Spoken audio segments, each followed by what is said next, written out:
In this video, I'm going to show you how to convert image to PDF in laptop. So in order for us to get this done, I want you to go ahead and open the images that you want to convert. You can do this with one image, or you can do with all the images that you have at once. For example, I have 3 right here.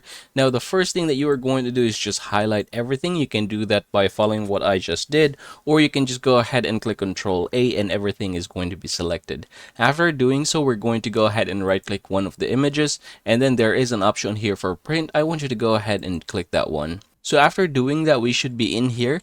And then for the printer, you have to set this one to Microsoft Print to PDF. So this is the option again that we are going to use. And then you can go ahead and choose whatever paper size here. For the quality, there's only one available.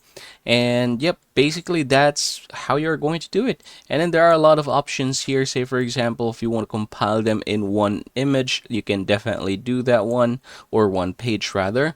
So once everything is good, you can go ahead and click the print button in here, and then you should be asked where you are going to save them. So in my case, I'm just going to go ahead and save this one as image to PDF, just like so, in the same folder as these guys here. So I'm going to click save. Alright, as you can see, it is saving them and we have the file here. So if I were to click and open this one, you can see that now we have successfully done it. So yep, that is how it works, everybody. I hope this video helps you out.